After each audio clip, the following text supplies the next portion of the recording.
And I think we're starting to basically apply a little bit more statistically scientific rigor that we would normally do when anything's important in society now to B2B purchasing, because it is starting to get more important. If you make the wrong purchase, it can mess up the company, it can cost you your job. And so I think people are searching for a little bit more rigor and substantive scientific method when they go to make purchases.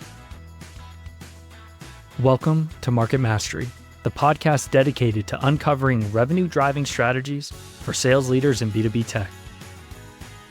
On today's episode, I had the distinct pleasure of sitting down with Evan Huck, CEO of UserEvidence, and we talked through what his organization is doing for content marketers, customer marketers, and sales teams, providing ROI content for both top and middle of funnel management of the sales process, how reps are using it. And we even shifted gears and talked about how he's constructing his team, what they've learned so far as a Series A, where they're trying to go in the future. So good listen, hope you enjoy. So I appreciate you jumping on and taking the time to talk with me today. But for those who don't know you or haven't heard of your company, could you give us a quick overview of what is UserEvidence? Yeah, that's probably the vast majority of the world, actually. But yeah, so my name is Evan Huck. I'm the CEO and co-founder of UserEvidence, based out of Jackson Hole, Wyoming. UserEvidence is a relatively early stage. We have like 32 employees, Series A stage, B2B SaaS startup that sells to big enterprise technology companies, basically marketing software that helps them capture the voice of their happy customers and turn it into content and evidence and proof points like testimonials and case studies. Is marketing your primary buyer? Yeah, typically product marketing, more specifically customer marketing, more specifically, and then there's a broader set of like influencers in the deal, sales and go-to-market team, sales enablement, demand gen, marcom, but yeah, primarily product marketing and customer marketing. Yeah, in preparation for this conversation, I've been consuming more of your content and thinking about how to leverage ROI from my perspective in the sales process. And so when you think about leveraging assets like what you create or the value that you provide to your clients, how do you think about utilization beyond just like website or public consumption content, and how a rep could actually leverage it as part of sales process execution? Yeah, that's part of where this idea came from. So my background, like I started my career as an SDR. So just, ripping dials and selling right on. Eventually became an AE and then led sales teams. And part of the problem I felt was we always had these squishy software solutions that provided squishy value. That was probably good, but like you'd always get the question, like you get two questions. One, can you talk to or can you show me evidence or examples or stories from someone that looks like me, right? Like my industry, my use case, my size, my region, whatever. And then the second thing was like, hey, I need to like tee up a business case to my boss that proves that this thing is going to deliver ROI. And I always have a handful of like really pretty, like beautiful case studies, but like it would be from like our top customers, like here's the MBA and here's Wells Fargo. And I'd be talking to like some like random mid-market healthcare company. Like, well, this doesn't look like us. It's impressive, but yeah, it doesn't tell us how we're actually going to use this tool. And then the ROI part was tough too. So we had a bunch of, we love the product. Like it's great. The sport experience is awesome, but like getting quantifiable evidence around value and impact and time savings and cost savings is always really tough for customers. So yeah, so that was a problem that I felt personally, and something that we're thinking a lot is, how can we put hyper-specific, relevant, targeted content and then believable metrics around ROI into the hands of the reps so they can help their buyers build a more compelling case for their solution. Yeah, the case study, I don't know, or the press release rather, that at least I saw today, I don't know when you actually published it, had a really important point to it that you just hit on, which was believable. And so the thing that I struggle with, both as a consumer and working with sales teams, is the seemingly ridiculous ROI numbers. Customers who engage with us see a 1,600% increase in revenue creation. And it's one of those things that where even if you can't see them, you could feel a prospect giving you an eye roll. Like, okay. Yeah. Sure. You're like, what, especially I think when it's so high level, it's like, we increased revenue, but like, what the fuck does that mean? Like, what part did you play? What did you do? Yeah.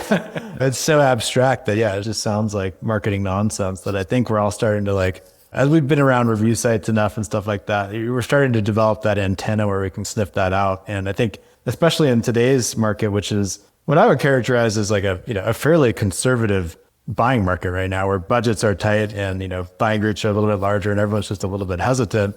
Like there has to be a lot more confidence in the ROI narrative And so those two problems put next to each other, this kind of skepticism and this inherent distrust of marketing claims, because it's just so noisy out there, plus this very conservative environment where there is a higher bar and rigor around creating a compelling business case is making it a top selling environment.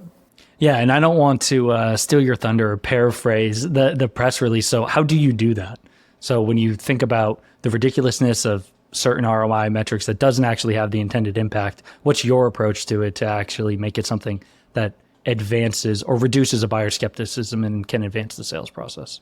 Yeah, I think there's a few different elements to it. One is like specificity and relevance. Back to our Walmart example, even if Walmart saved 20% on cost using Salesforce, like that doesn't tell me as a Series A startup, like what I'm going to do with it. So I think being able to show very relevant examples, from a similar customer or a set of similar customers in the same segment and demographic and firmographic criteria, I think helps you as a buyer just not have to discount these stories as much. So if the customer story is exactly the same parameters as me, there's a lot more likelihood that I might experience the same result versus trying to just put myself in the shoes of someone that's a totally different company. So one of the things that we do, our customers are like, for example, like Gong and Salesforce, Pendo, people that have oftentimes thousands of users. And the kind of old approach is to cherry pick a couple of users and create a handful of case studies. Our approach is more, how can we get more representative, diverse sampling across, hundreds of customers. So instead of just saying, hey, one customer saved 8 hours a week, Gong might say, hey, we used UserEvidence to conduct a study of 147 customers that are in the 11 to 50 employee segment. And on average, they found that they saved 7.5 hours a week, right? If we were doing like a healthcare study, you wouldn't just do a test on one person and then like the FDA approves the drug. It's like, it seems to kind of work. It's like, no, they do a substantive study of like 1,000 people, right? Because they want to know. And I think we're starting to basically apply a little bit more statistically scientific rigor that we would normally do when anything's important in society now to B2B purchasing, because it is starting to get more important. If you make the wrong purchase, it can mess up the company, it can cost you your job. And so I think people are searching for a little bit more rigor and substantive scientific method when they go to make purchases. Yeah, I think what you mentioned earlier in this conversation, where there's more people involved in the decision-making process, sales cycles got longer, budgets are tighter. It's been true since basically the beginning of 2023. And I think what you're doing is just reducing fear. And so you're not having that person feel like they're out on a limb to make this decision, and there's this massive risk associated with that purchase decision. And if it goes bad, it's like, oh no, this is going to be my job. And in this environment, you say, this is going to cost me my job, and I don't know if I can go get another one, which means we're just not going to buy anything. Yep. Yeah. You're a little bit more risk averse in this environment for sure. Exactly. So by understanding that this is a well-worn path, 140 other companies have averaged 7.5 hours of time saving per month or per week or whatever it is. Okay, well, even if I'm on the lower end of that range, this still works for us. Like that math still works. Even if we're at 4, I still like this purchase at that number. So you just change the way that they can evaluate the purchase, which is super interesting. I've tried to forget it, but it still sticks out to me. Like some of the statistics classes I took in college, right? I remember that concept of like confidence intervals, right? The bigger the sample size, the tighter or higher your confidence interval is going to be. And so you're essentially like, if you can get a bigger sample of results, that's going to just reduce your risk by just giving you a tighter confidence interval on what the result might be. So how do you actually collect the data? Do you have humans who go out and do customer interviews, or what do you do for data collection? Yeah, so for our core platform, I think software nowadays, at least for a lot of companies, like oftentimes you have thousands of users, right? And so, it's not just say Gong is selling to State Farm or insurance. It's not just like one person that's the buyer that you need to get the story from. It's a collection of hundreds of people across different departments and different functions and different levels. And how all of them kind of interface with Gong and experience success is an important part of building this kind of larger story around how this account experiences impact with Gong. So we found one way to collect feedback at scale in a one-to-many way is through surveys. So we might do a survey that asks questions like, by how much have you been able to improve your win rate, or how much more pipeline are you able to generate, or how much faster are you able to close deals? And we could ask those questions to thousands of users very quickly, right? And that survey could be delivered through email. It could be delivered in-app as they're using a particular feature. It could be triggered from a CRM at a logical point in the customer journey, like post-onboarding. So there's all these ways that we organically, within the context or the life cycle of the customer journey, just ask questions about the impact of Gong in this example. So from the survey, we might get 600 responses or something like that, which then becomes this awesome data set to then go create evidence and proof points. So let's say a salesperson or a demand gen marketer wants to create an asset that's specific to a new industry vertical they're going after, which is healthcare. They might filter the data set so that they create a stat that's 87% of healthcare customers reduce sales cycles by 4 weeks with Gong, according to research from independent third-party user evidence. So part of this that's important too is analogous to how Chevy would say, according to J.D. Powers and Associates, we're the number one ranked in customer satisfaction. Gong can now say, hey, don't take our word for it. We didn't just make this crap up. Yeah, this is independent third-party research from user evidence. It was a study of 148 customers. So it adds credibility, which is, again, important in this kind of noisy environment where claims are just thrown out pretty wildly. Do you struggle with take rate, basically? If you reach out to 1,000 customers, how many do you actually get anything back from? And of what you get back, how much is actually included in the data set versus ridiculous and excluded? We do a little bit, particularly as in the past, email was a pretty primary channel for getting responses to these surveys. And as you know, as a salesperson, email for anyone, doesn't matter if you're trying to schedule meetings and prospect or do what we're doing, which is get responses to a feedback survey, is getting harder. And we've really tried to diversify our channels. That's why in-app is a great one, through Pendo or Intercom. Community can be another good channel. So, the project we're doing with Salesforce right now, obviously they have a huge community of trailblazers, right? They can just drop a link into that community and get more passive feedback that way. So the other thing we're trying to do is diversify or augment the channels through which we can collect data. So surveys is kind of our primary one, but there's also a bunch of other good existing sources already out there for customer feedback. So we have a new integration with G2, which automatically sucks down reviews from G2 into our platform so you can turn them into content.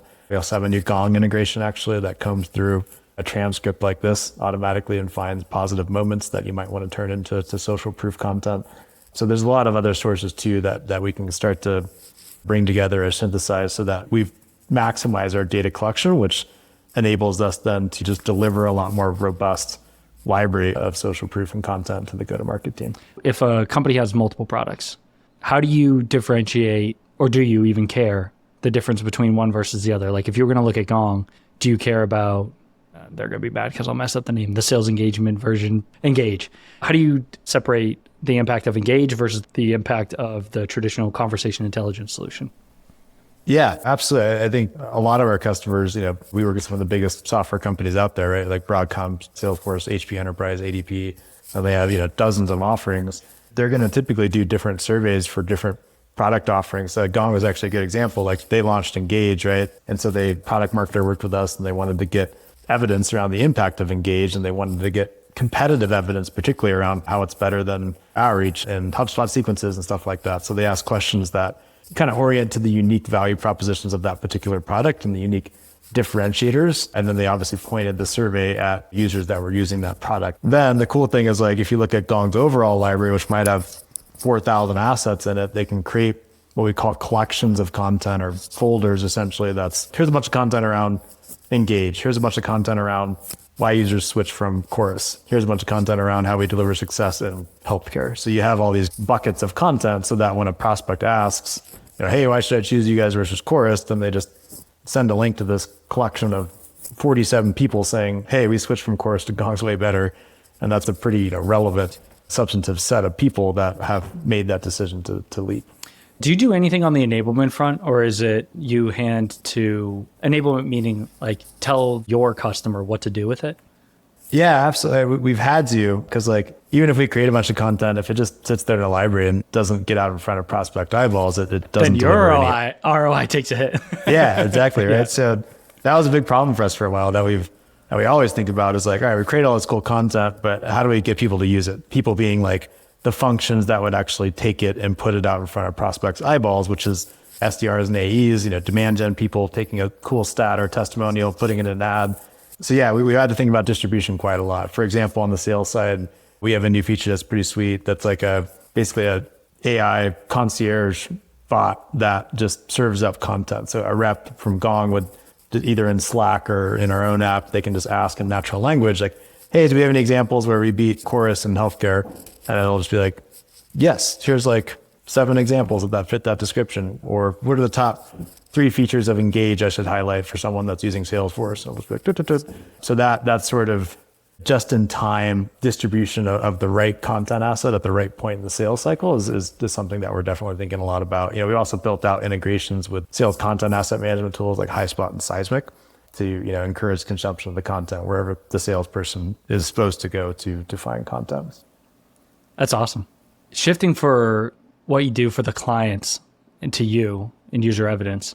So did you found the company assuming that you were going to go the traditional VC scale route, or what was your vision when you founded the company? Not necessarily. So the last company I was a part of, so I graduated from Stanford in 2010 and should have got like a CS degree, but I did not. And finance and consulting was starting to become a little bit less cool at the time, but startups were cool. Anyway, I found this random company called Tech Validate. I was the first salesperson there. And it was a self-funded company, and I ended up leading sales there to about 13 million in ARR. And then it was acquired by SurveyMonkey, which was awesome. So that was the initial, we thought we might do something similar. Like we didn't have any money, like we didn't make that much money from that acquisition. So I couldn't totally self-fund it. We had to get a little bit of outside funding. It was actually kind of funny. So we set our initial valuation at $5 million pre-money, which is in retrospect pretty low, but we're like, whatever. Like I was like 2 dudes that had no money, like that. We just made up this concept, and to ascribe a $5 million value to it seemed pretty cool. Anyway, like as salespeople, my co-founder is also a salesperson. We kept pitching investors and they really liked it. And so we just kept collecting checks and we just like kept raising more money. And so we ended up raising like 1.7 against this 5, which was in retrospect way too much dilution, but whatever. Anyway, these are all first world problems. But the context there is like, originally we thought we'd be lightly funded. But then what happened is like, having been in a self-funded company for 5 years till the acquisition and 7 or 8 total, there was a lot of things that we wanted to do that we couldn't do because we had to be judicious with capital, right? And it's like watching a big, long movie in slow motion again, like too slow. And so this time we just wanted to do a little different. I think we saw some big opportunities in tangent markets, and just to keep us intellectually interested in it, we wanted to bring in more capital just to take a bigger swing and go faster and go bigger and be able to hire executives that we could work with smart people. So we've raised 14 million now to date, including a $9 million Series A about 15 months ago, but we'll see where it goes from there. From a sales perspective, where did you know, based off of your previous experience and knowing like you wanted more velocity, was there any role in particular you felt you were too late to add the previous company that you brought on significantly sooner for UserEvidence, or any major changes in terms of the pacing or the order of your hires? Definitely.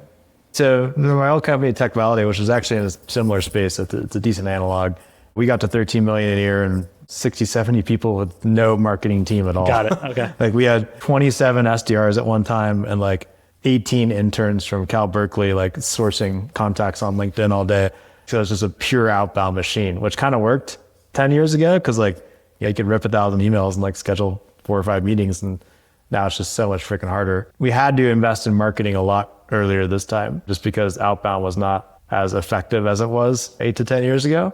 And so we got a great VP of marketing, Mark, and now we have a person who runs product marketing, and we're about to hire someone who runs content. We're trying to build more brand, particularly our new offering, more so like it needs a brand investment, because part of the value of it, the new offering is basically a competitor to a Forrester Total Economic Impact report, if you're familiar with that. So there's these analyst firms, Gartner and Forrester, you can pay them a bunch of money and they'll like interview some customers of yours and then give you a report around ROI for $150,000. But part of the reason they can charge that is because everyone knows who Gartner and Forrester is. And so they have this, again, in the consumer world, that the JD Power style, like trusted third party element to it. And so we think that we need to invest to kind of build up our brand on that front. Like we have a bunch of differentiators that make it a cooler offering, but if we can catch up on the brand front on this almost modern day analyst positioning, we think that could be a pretty big tailwind for the company. That's awesome. So knowing that previously you were an SDR, you had this massive SDR team, grew through a lot of brute force, and I say that as a positive. I work with a massive amount of SDRs. I love SDRs. But how do you think about ratios now for your business?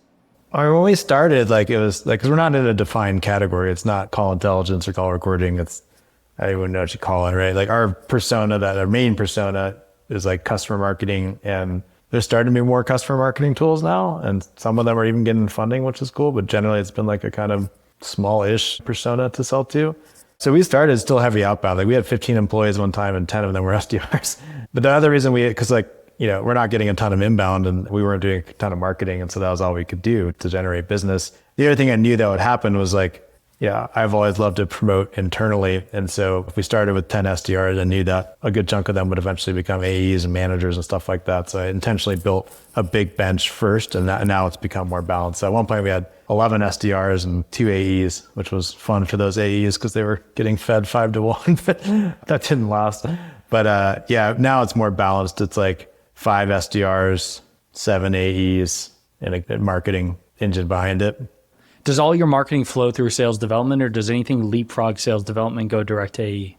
So if someone comes into the website and requests to book a demo, if an AE owns it, it'll go directly on the AE's calendar. There's enough ways for us to qualify an account based on demographic and firmographic criteria. There's no point in doing a qual call from a BDR and SDR just because it's going to be a bad prospect experience. So yeah, if it is owned by an AE, it goes directly to an AE. And so yeah, there is direct paths to that. But SDRs are still responsible. They probably generate 50% of the pipeline as SDRs, maybe 25% is AEs, and 25% is inbound or something like that.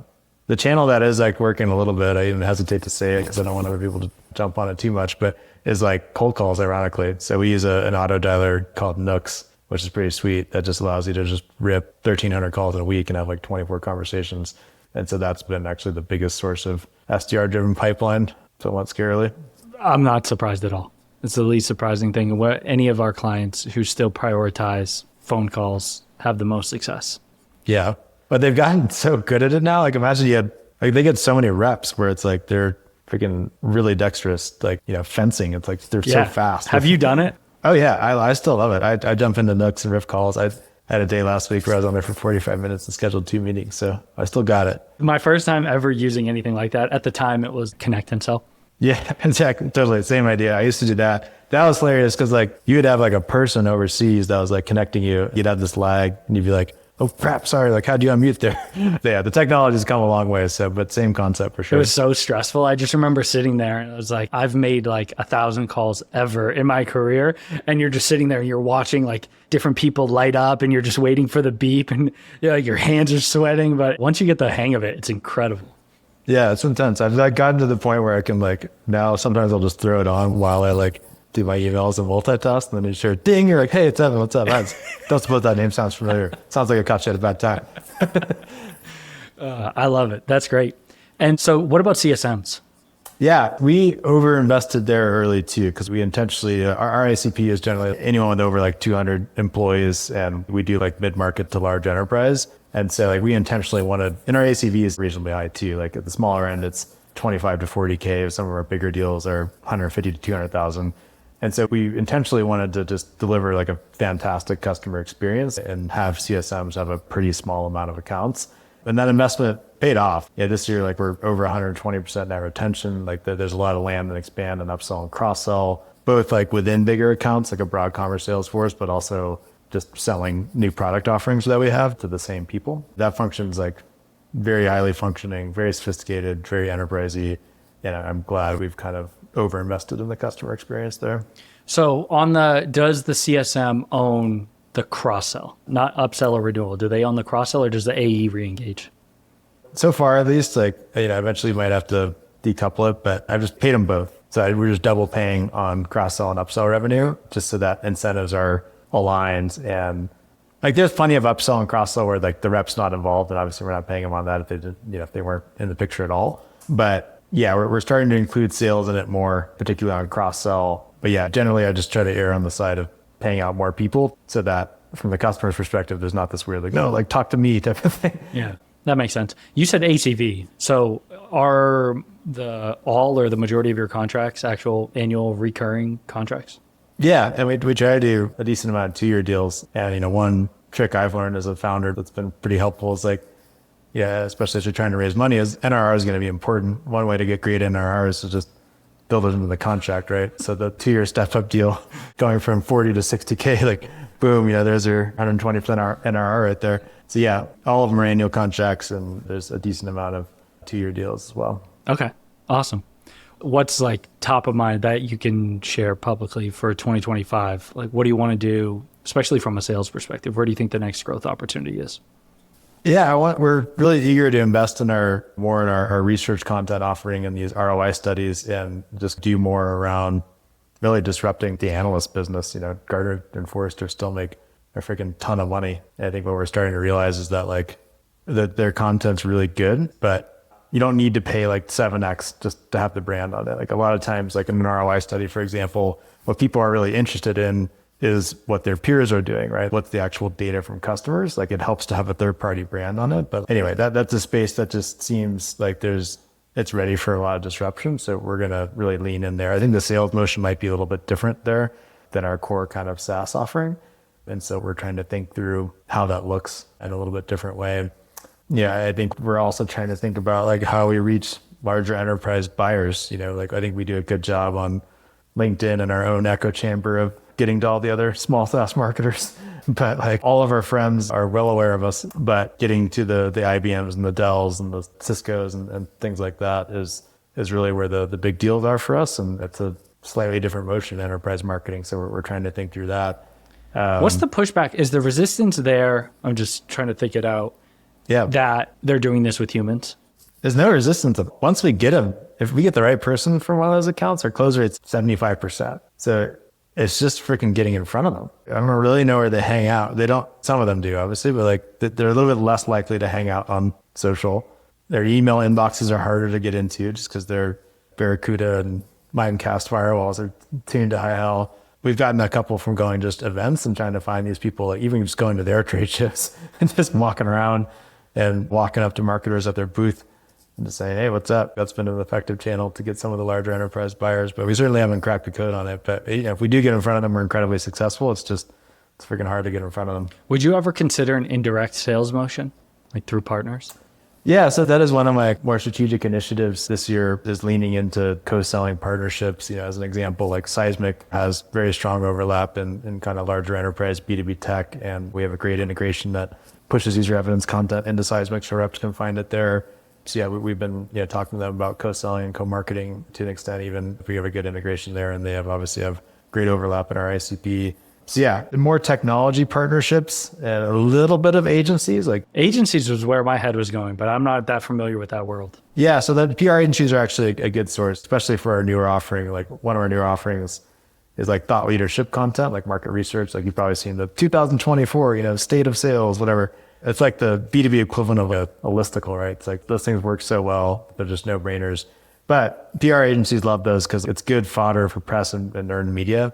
And a lot of times PR agencies do content too, like social media content, blog content, and having an original research report to deconstruct it into little did you know stats is useful. And so yeah, PR agencies have been actually a pretty good source of referrals for us. And then yeah, a select set of technology partners. But yeah, if you can't go cold through the front door, you got to find other routes. And so that's what we're thinking through. Okay. How much do you do? So you mentioned events a little bit. So do you think events ever mattered? Let me ask that question first. Do you think in-person events are valuable? I do, yeah. I think when COVID came, that's what screwed up email. Yeah. It's all these older, bigger companies lost a huge chunk of their pipeline, which was field and events. And so they had to go to email. I saw it in the HubSpot data. You saw COVID happened, field marketing dies, email volume of sends sent through HubSpot doubled. Directly up, and the inverse correlation of that. Yeah. So events did work. I do think they still work. For us, we put it in 2 buckets. There's events that we call prospecting events, where we'll go to AWS reInvent in Vegas, where the people that are presenting there are all of our prospects, right? Dell and Splunk and stuff like that. And at their booth, there's always a marketer, right? Because the marketers run those things. And so you just go find the marketer and be like, hey, do you have a hard time getting your big customers to go on the record and tell stories? Oh yeah, I got that problem. Cool. Want to talk next week? So yeah, those prospecting style events have been a really good source of pipeline for us. And the nice part is you don't have to sponsor them or anything. You just get an expo pass and show up. It was a little bit easier when they were all in San Francisco. We all lived there. Now we have to just fly people around the country, which is a little tougher, but whatever. And then we have a few that we sponsor that are more customer marketing and product marketing focused, but there's just not that many of them. And it's not a huge audience either. So there's just, even if we wanted to spend more on events, there's not really, we couldn't. We're doing all the ones that make sense, and that's all there is to do. The one thing we haven't done, I guess, like events wise, is like we haven't exhibited a Dreamforce or even like Forrester, and like these more like less focused, generic like sales and marketing conferences. So that we haven't done yet. We'll have to try that next year. I mean, I've always had like, I'm skeptical if it'd be good for us or not, but like, we got to try it, I guess. Yeah. Well, if you come to Inbound, they'll let me know. Yeah. Inbound would be a good example, right? Yeah. Who knows? It's an in-between. It's not 1,500 people. I think it's like 10,000 or 15,000, but it's not whatever Dreamforce says is 100,000 or whatever people rolling through there. Yeah, for sure. Yeah. Cool. So you started a podcast, producing content for that. What made you want to do that? Yeah, generally we want to invest more in marketing, and content, period, is a big pillar of that. And we believe that a podcast could be a really strong content pillar. Obviously we're creating a ton of derivative content, snippets and whatever, and blogs and whatnot from the podcast. It is just a pretty efficient way to create a lot of content. Also, just like the distribution, the people that you bring on obviously help with the distribution, which is important. The next kind of stage of this is we want to kind of use it also to support account-based marketing, right? And start to bring on some of our prospects that we can then set up a back channel for the rep and stuff like that. And just, awareness, it's hard. It's not like you have a podcast and you see 15 demo requests come in, but anecdotally, it does seem to help with brand awareness. Like we do a lot of sales calls where it's like, yeah, we see you guys everywhere. Like we love the podcast. So it was a big bet that Mark felt strongly about, and I trust Mark. Yeah, there you go. Well, personally, I've seen way more middle of funnel impact where it's like, I've already talked to somebody. Let's say it's me personally. I've already talked to somebody. We connect on LinkedIn. Then they see a couple clips of whatever the videos from the podcast. And then in the next conversation, like, oh yeah, I saw that clip. That was an interesting topic. I think that ties into what we're scoping with you guys.